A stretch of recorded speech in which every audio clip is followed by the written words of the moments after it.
Stephanie, ¿cómo estás? Hola, Papá lo aprovechó y miren lo que se convirtió. Este traje protector antipumas. ¿Por qué tienes tantas plantitas? Las plantitas son para confundir. El pumita va a creer que es un arbusto que se mueve. Y cuando se va a comer todos esos suelos, no lo pueden plantar hasta adentro. ¿Entiendes? Se van a quedar pegados. No van a quedarse pegados porque papito baja los cuernos y los clava con los tenedores. Y de última tenemos el antibichos. Los mato ahí con el repelente. Pepe, ¿por qué no agarras un palo y en la punta pones tus medias? Ah, no, claro, la idea era espantarlo, matarlo. Ay, Pepe, está tan sexy. No, repetito te pones en el acto, ¿eh? Chiquitos, papá se va a ir. Es verdad que no hay que comer, es verdad. No me importa nada. Los voy a matar. Pumitas. Puntito, venga. Hijito, ven que vamos a hablar. A partir de ahora vas a ser el hombre de la familia, ¿sabes, papá? Y si a papito le pasa algo, quiero que sepas que la zapatería abre a las 10. ¿Está? Pumita, mirá que te vas a comer. No va a poder. No va a ser la primera vez. Ay, mírenlo. Ya traspasó la nube de mosquitos. ¡Papi, vamos, papi! ¡Ay, se está peleando con un tu carreta ahora! ¡Ay! Ay, se está mirando la pata, yo quiero una ducha. ¡No puedo, mirá! ¡Ay, mírenlo! Un árbol. ¡Ay, se enganchó! ¡Vas al suelo! ¡Ay! ¡Miren cómo la mira el puma! ¡El puma! ¡Descubrí comida!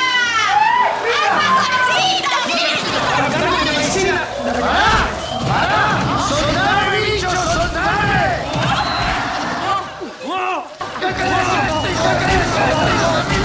¡Vaya aerosol de sol de parte todo! ¡Vaya aerosol! ¡Ay, ayúdame!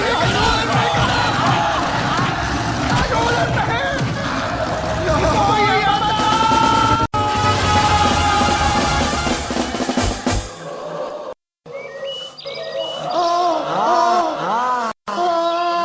Papucho, no te quejes cuando te pongo la gorra, no. Nos tenemos que reír. Bien, lo que elegí, muy lindo esta estación. Vamos a safari en África, pero con animales sueltos, ¿eh? Papucho, contame, ¿cómo fue que mataste al puma? ¿Cómo? Y fue un acto enorme de heroísmo, de sueltos, ¿eh? Papucho, contame, ¿cómo fue que mataste al puma? ¿Cómo? Y fue un acto enorme de heroísmo de papá, con un gran poder que papito... Contame la verdad. Y bueno, el pumita saltó y se clavó solo el boludo del tenedor. Ay, ya me siento re bien. Ay, la verdad, yo también. Chicas, ¿saben qué vi? Un pajarito. Un cacho de oreja a un lado mío.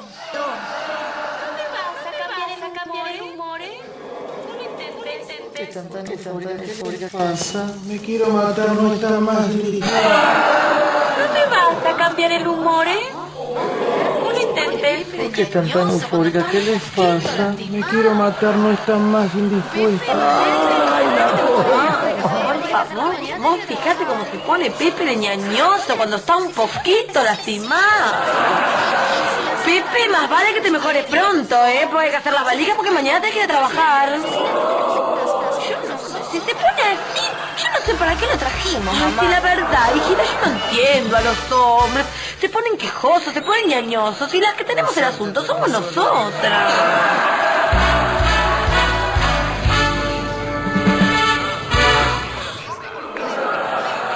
Por suerte terminó todo. Y seguimos con más noticias. La Asociación Ecologista Greenpeace una denuncia sobre un individuo que se dedica a masacrar animales. Hay gente jodida. Se lo vio en Merlo, provincia de San Luis. Oh, lo tuvimos nosotros. Allí mató a una serie de animales en extinción, incluyendo al puma salvaje, del cual ahora queda un solo ejemplar que, obviamente, no puede reproducirse. El individuo ya estaría localizado. ¡No! Lo más impactante es su método para matar animales, con anzuelos, spray e increíblemente tenedores.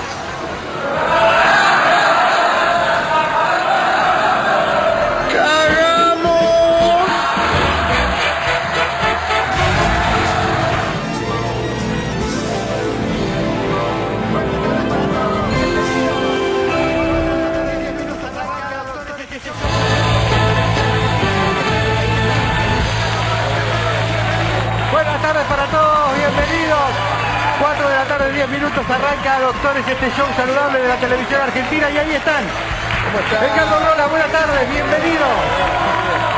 Florencia Salor, muy buenas tardes. Sebastián Esticotti. Gabriela Paísa en el día de su cumpleaños. ¡Feliz cumpleaños, Gabriela! Y Diego Martínez. Hola, ¿cómo va? ¿Bien? Hoy no se van a poder despegar un minuto de nuestro programa porque tenemos un programón en el día de hoy, ¿eh? El primero de los temas te puede sonar extraño, particular, verdad, mito, será cierto, alguna vez algo escuché o leí. Estamos hablando de la combustión espontánea. Mira, mito o realidad. Se utiliza el término combustión espontánea humana para describir los supuestos casos de incineración de personas vivas sin una fuente externa de ignición aparente. Existen alrededor de 200 muertes que se han atribuido en algún momento al fenómeno de combustión humana espontánea. La mayoría, sin embargo, están escasamente documentadas. Pero realmente, ¿existe la combustión espontánea? Bueno, mito o realidad. ¿De qué hablamos? Mito. No creo en esto. No, se ha hablado mucho desde el siglo XVIII que se habla de la combustión espontánea, inclusive hubo casos recientes el año pasado, en el 2013, de un chiquito Rahul en la India, que 2 veces lo llevaron por combustión espontánea, en realidad era maltrato. ¿Sí? Se ha visto que esto, lo que pasaba es que veían cuerpos que estaban quemados, en general con preservación de las piernas, lo más quemado era el tronco, no había nada quemado alrededor, ninguna fuente que lo pueda producir, pero decían, se quemó solo. Pero en realidad después se vio que no, se hicieron experimentos con chanchos, con animales. Entonces lo que hicieron es envolver un chancho en una manta con un combustible y lo prendieron fuego y lo dejaron con llamas cortas, ¿no? Llamas de no más de 50 centímetros. Claro. Y lo que vieron que al dejarlo iban tomando la temperatura, y la temperatura hasta duplicaba la que tiene un crematorio. Y esto lo explicaron porque en realidad la grasa humana iba tomando calor, tenía como un efecto vela, y se iba quemando por horas y horas el chancho hasta que desapareció. Si vos en casa no terminás de entender de qué estamos hablando con eso de la combustión espontánea, nos vamos a exteriores con Sebastián Esticotti. A ver, Sebastián, mostranos vos, ahí, adelante. Bueno, acá estamos, estoy con mi primo del campo que vino a consultarnos porque está sintiendo una especie de calores. Hay algo que le está pasando, que siente que le sube la temperatura, no sabe bien qué es lo que tiene. Y bueno, estaba sintiendo una especie de calor intenso,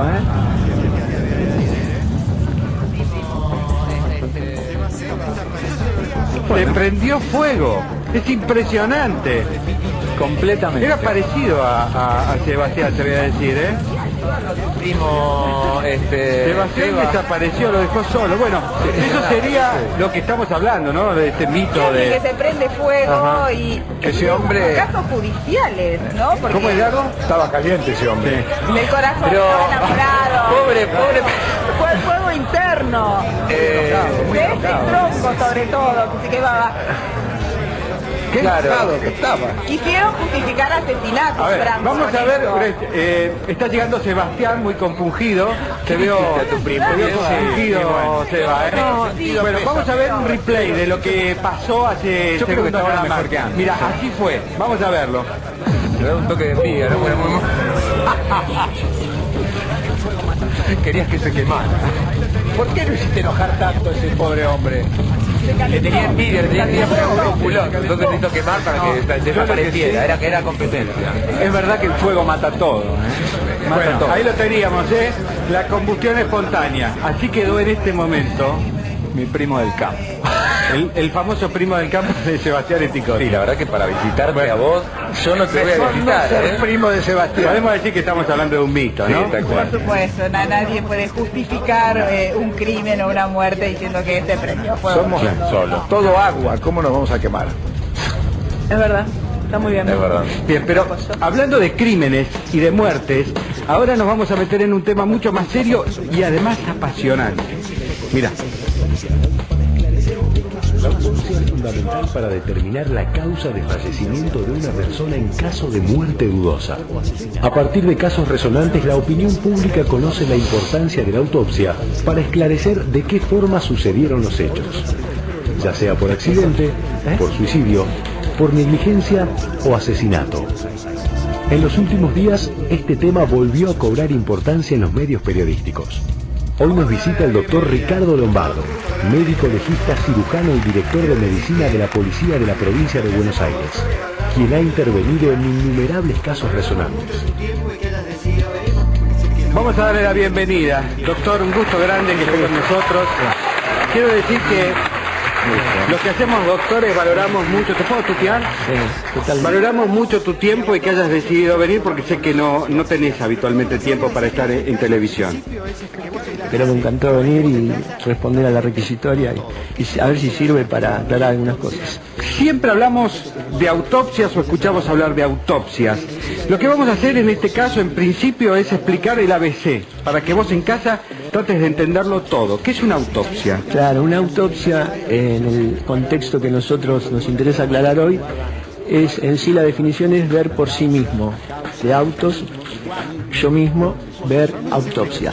En ese caso, y en el caso médico-legal, la autopsia sirve para contestar un montón de interrogantes, o varios interrogantes. La causa, el mecanismo, cuándo sucedió, cómo sucedió y dónde sucedió. Vamos a hacer un ejercicio práctico. Tengo 1000 preguntas acá con Diego para hacerte, pero a ver, tenemos acá un maniquí y una serie de elementos ahí. ¿Querés empezar a usarlos y contarlos? Claro, la casuística más importante en el mundo actual es una de las más importantes, donde nosotros intervenimos en el aspecto forense, son los traumas. Ajá. Entonces sí, los accidentes viales son nuestros grandes proveedores, las lesiones por arma de fuego, también los suicidios en los casos de depresión, por ejemplo, y las lesiones de arma blanca. En este contexto son las cuatro situaciones donde estaría indicada la intervención directa del médico forense, pero hay muchas situaciones más, en los casos de muerte no aclarada, en los casos de muerte de causa dudosa y demás casos también intervenimos y también tenemos que develar las mismas interrogantes como en estos casos. Bueno, una vez que determinás la causa, si es que podés determinar la causa, ¿qué haces acá? No, lo primero, la autopsia comienza en el lugar del hecho. Ajá. O en el lugar de los hechos. A veces sucede que no es el lugar propiamente del hecho, sino es el lugar del hallazgo del cadáver. En el lugar de los hechos, el contexto, hay una interrelación entre la tercera persona que produjo la muerte, en este caso, y el cuerpo mismo. Entonces, hay un montón de situaciones que uno debe tener en cuenta en el lugar de los hechos para empezar. Esa es la primera parte y la parte más fundamental de la autopsia. Le llaman el templo sagrado del... Por eso es que no hay que tocar nada, ¿no? Apenas uno llega, tiene que estar todo como si nada hubiera pasado. Hay un caso, que no quiero comprometerte con preguntas muy específicas, pero hay un caso reciente de esta chica chaqueña hallada en el Seamse. En ese caso, cuando aparece en ese lugar, ese es el lugar del hallazgo, ¿qué es lo primero que mirás? Lo primero que miramos es todo lo que circunda el cuerpo. Después hacemos un diagnóstico como en una autopsia general de medicina forense, vemos el sexo, la talla, la edad, el color de la piel, lesiones vitales de no vitales, en este caso serían las lesiones que le fueron inferidas antes de ser trasladadas a el colector o al seance mismo. Entonces ahí hacemos la diferenciación entre lo que es vital y lo que es no vital. Hacemos la causa de la muerte, si hay un traumatismo de cráneo, si hay una herida de arma de fuego, una herida de arma blanca, esa sería la causal con un mecanismo que llevó a la muerte. Entonces eso es lo que tratamos y la pregunta del millón es el intervalo postmortal. ¿Cuánto tiempo lleva de muerta esta persona? Claro, yo lo que pienso con respecto al caso de esta chica que apareció en el seance, el caso de Ángeles, cuando uno ve un cuerpo en medio de un basural, ¿no está todo contaminado en ese momento? Bueno, el tema es que el médico forense debe saber, en realidad, de todo el contexto. Y todos los elementos que van adheridos al cuerpo o que están cerca del cuerpo son importantes. Entonces lo que conviene hacer es no tocar demasiado, colocar todos esos elementos y embolsarlos y trasladarlos a la morgue. ¿Qué ves vos que yo no puedo ver? Es decir, estamos los dos frente... ¿Vos cuántas autopsias por año haces? Hace 38 años que estoy... ¿Y un promedio de no tengo idea de la cantidad, pero miles. Son 38 años. Entonces vos seguramente ves cosas, tu mirada va hacia lugares que yo no veo. ¿Qué es lo primero que ves? Lo primero que veo es la forma en que está el cuerpo reducido o embalado. Porque en estos casos se lo lleva a esos lugares para perder ese cuerpo. Entonces, lo primero que vemos es cómo lo han reducido. Si lo han atado con alambre, con sogas, si lo han fracturado.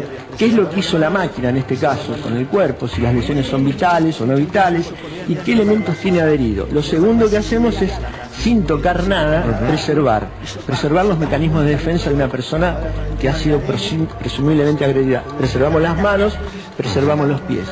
Como no tenemos muchas más oportunidades de hacer la cosa en forma casi inmediata, sino que después hay que trasladarlo, hisopamos, sacamos muestra de todo.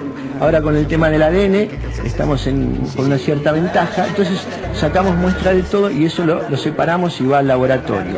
Eso sería un leve de cuerpo, un levantamiento moderno de cadáver. Una vez que tenés al cadáver en la camilla, ¿nos puedes hacer una demostración práctica de qué es lo que haces? Sí, el cadáver allí en la camilla, la primera cosa que hay que hacer es darlo vuelta para mirarle la región dorsal y la zona genital. ¿Querés que te ayudemos a hacer eso? Se hace con la mano contraria. Entonces el observador está de aquel lado y mira sobre todo por la región anal y por la región esfinteriana, ¿verdad? Porque a veces ¿es un trabajo que haces solo o con un ayudante? Con un ayudante. Después, sin tocar el cuerpo, hacemos toda la descripción. O sea, la descripción, sexo, talla, todo el examen externo. Sexo, talla, peso, envergadura, señas particulares, tatuajes, lesiones viejas, antiguas que puedas haber tenido. Una vez que hacemos eso, hacemos lo que es aún más importante, que es el examen del tánato-cronotodiagnóstico, o sea, el intervalo postmortal. ¿Qué dijiste, el examen qué? Del tánato-cronotodiagnóstico. Toda esa frase es lo que determina desde el momento de la muerte hasta el momento que yo lo estoy mirando. Ajá. Es muy importante. O IPM, más fácil, intervalo postmortal. Bueno, una vez que eso se hace con determinados signos, o sea, obviamente la temperatura del cuerpo, pero si ya lo tenemos en la morgue y pasaron 10-12 horas, esa temperatura no va a ser tan importante. Las rigideces cadavéricas, a la altura de la muñeca, en el cuello, manos, rodillas y pies. A medida que pasan las horas, teóricamente esa rigidez se va extendiendo hacia distal, hacia los miembros inferiores. Después las livideces, el cuerpo se comporta ya como una cosa, como un objeto. Entonces todo lo que está abajo sedimenta. Eso que sedimenta se llama livideces, ¿sí? Esas livideces hasta las 12 horas, si yo lo doy vuelta al cuerpo, cambian de lugar. Si no le doy vuelta, quedan. Y si lo doy vuelta, puede ser que haya en los dos lados. Por eso es muy importante por saber la ubicación del cadáver.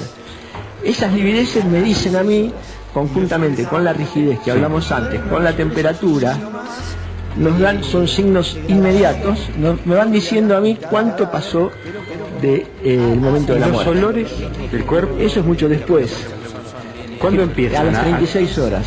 ¿Y los olores hablan también? No, los olores no, los olores es un signo más de degradación propia del cadáver, pero como hablan, sí, hablan por el olor mismo, pero no tiene... Y la aparición de gusanos también y todo el estudio. Claro, de las... después comienzan los ataques de los elementos, gusanos, moscas, larvas, eso depende del elemento. Marca la cronología. Marcan la cronología dependiendo del elemento que esté predominando en ese momento. Todos esos elementos, incluso el que acaba de decir Diego, que es espeluznante el tema de los gusanos, son como un reloj para vos, ¿no? Es un reloj, claro.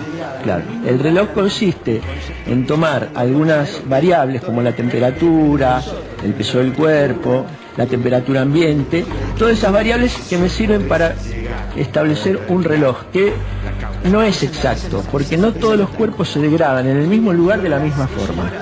Eso es un concepto que todos debemos tener porque dependen de nosotros, de nuestra contextura, del volumen de tejido adiposo. adiposo. ¿A qué nivel de precisión podés llegar para determinar la causa? Esa es la pregunta. Y dentro de las primeras 12 horas, en mi experiencia, un error de precisión puede haber de 2 a 3 horas. Yo puedo tener un error de precisión en ese sentido. Y después que me voy alejando del momento de la temperatura, el error es mayor. Te planteo este escenario. Pero marco límites. Por ejemplo, tiene menos de 12 horas rango, tiene menos de 24 y menos de 36. Ricardo, te planteo este escenario hipotético. Llegamos juntos a una piscina, hay un cadáver. ¿Cómo sé si esa persona se ahogó, se cayó, claro, y murió por un golpe, o la mataron?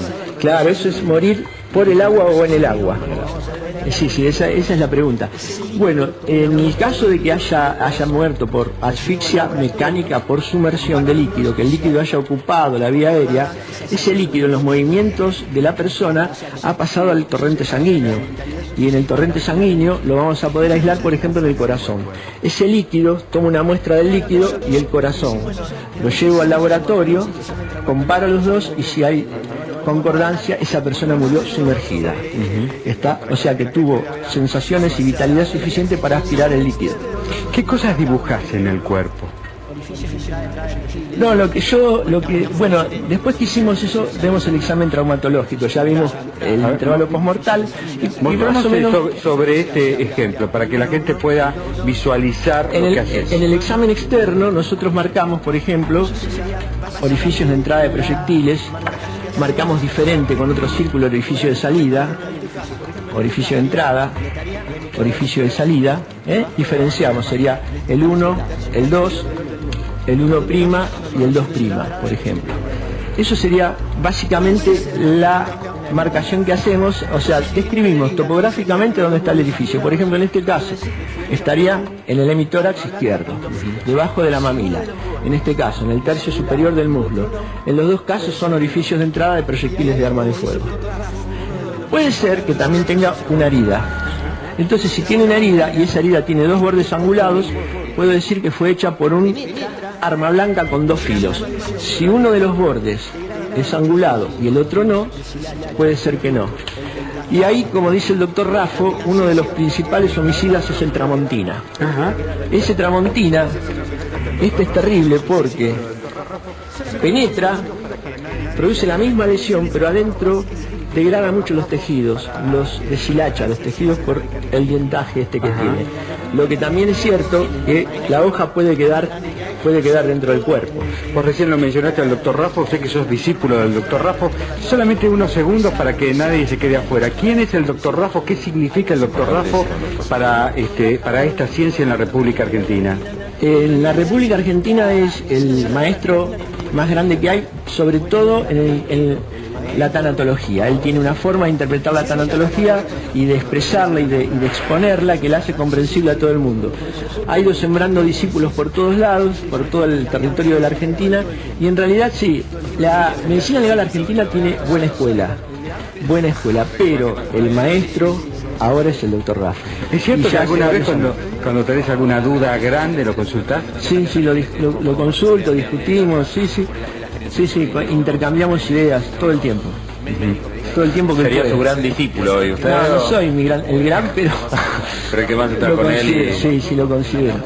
y lo considera. Bien, ¿alguna pregunta, Diego? No, la realidad es que es súper interesante y también transmitirle a la gente que esto forma parte de una especialidad médica. Sé que por ahí la gente piensa que por ahí no, que no son médicos o sí, no, son médicos que se dedican a la medicina forense y al saber qué pasó después, ¿no? Que es lo más importante, poder dar un diagnóstico en la muerte también. ¿Cuál fue el caso en casi 40 años más difícil que vos, para vos fue el más difícil que te tocó trabajar? Como incógnita, un recién nacido, un chiquito muy chico que murió en las manos de los cuidadores y que en realidad después de una minuciosa disección, pues tenía mucho contexto familiar, había sido una lesión congénita del corazón. Increíblemente no son lesiones traumáticas, porque nosotros hacemos todo lo que es trauma, pero aquello también que es muerte de causa dudosa.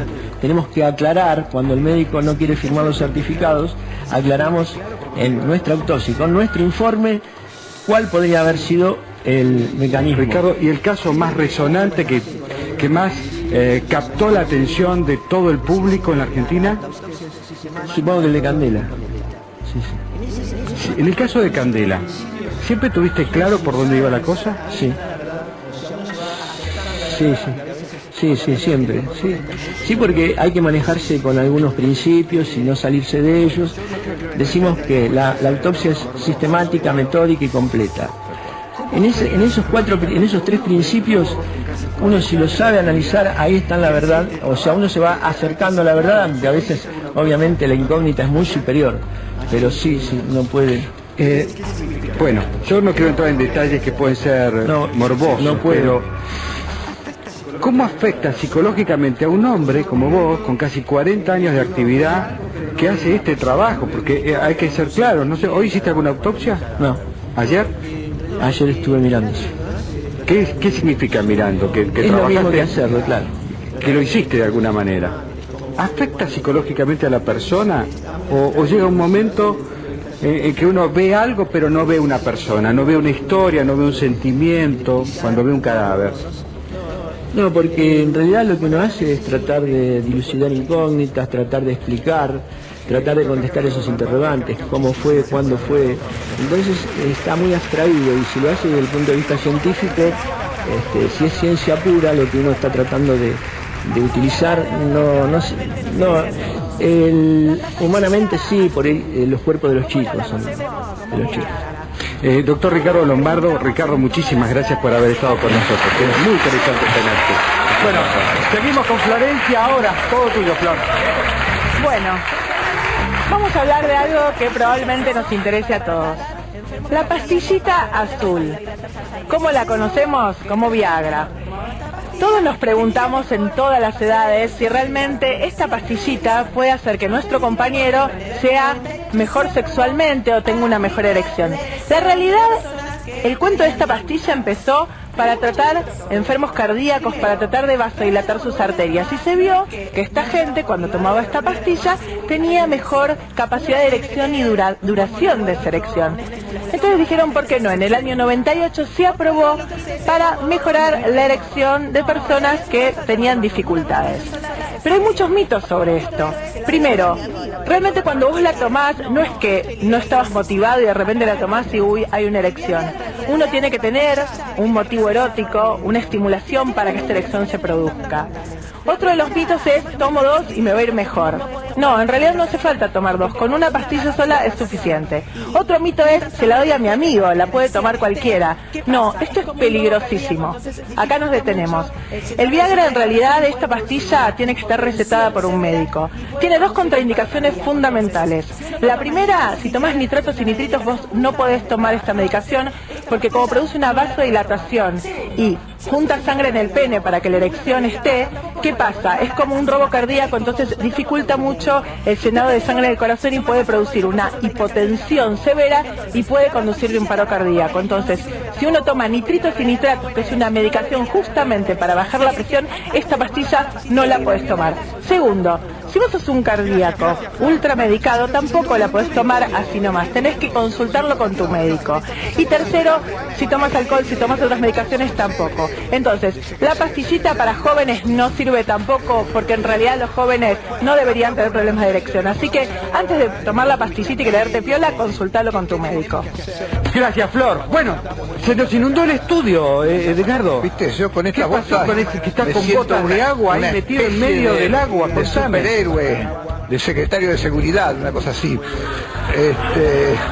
Bueno, acá hubo una inundación y lo que vamos a ver ahora es desde un punto de vista médico, qué tenemos que hacer cuando estamos de vuelta a nuestra casa y las aguas han bajado.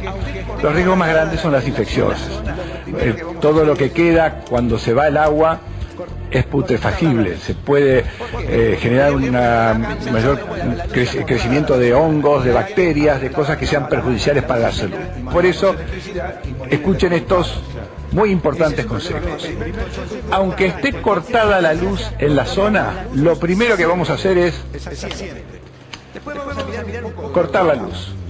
¿Por qué? Porque podríamos estar acá pensando, bueno, la luz está cortada en la zona, y alguien apretar la palanca en la usina y mandarnos electricidad y morir electrocutados. Claro. Ese es un problema médico. Primer consejo importante, en cualquier circunstancia cortamos la luz siempre. Siempre. Después vamos a mirar un poco dónde estamos. Fíjate vos que hay una rajadura en la pared. Ojo. Hace no poco tiempo, en un incendio,